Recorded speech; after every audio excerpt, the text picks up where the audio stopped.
Prouse, I hope I'm pronouncing that right, Vern, from Laughlin, Nevada, one of my favorite towns.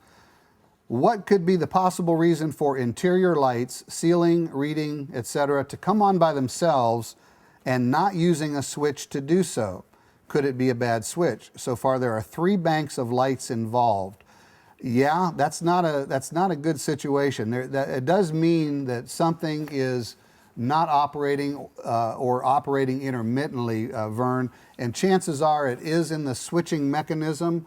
Now you have to also remember that some of those panels of lamps, panels of lights, if you will, may be on what they call a 3-way switch. In other words, you might be able to turn those lights on from a switch just inside the entry door, and then you also may be able to turn those lamps on in that same bank of lamps from another location inside the RV.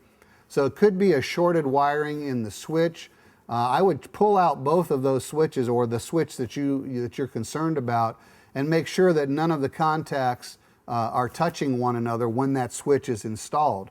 Here's what I've seen in the past quite often, Vern, and basically it involves the real thin partition walls or thin cabinetry that you'll see inside of an RV sometimes, where the back of the switch protrudes quite far into the wall cavity.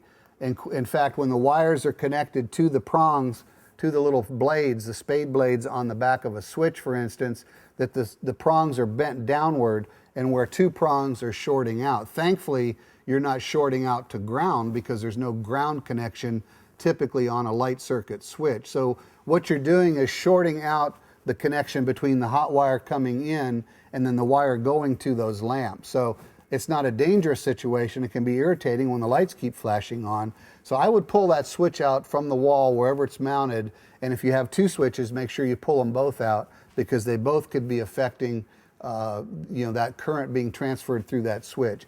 I'm guessing that it's probably just a real tight fitting switch, not enough room at the back of the switch, and we're bending those prongs down to where we're actually making contact between the hot wire and the wire going to the switch. So I'd pull those fuses, or pull those switches down.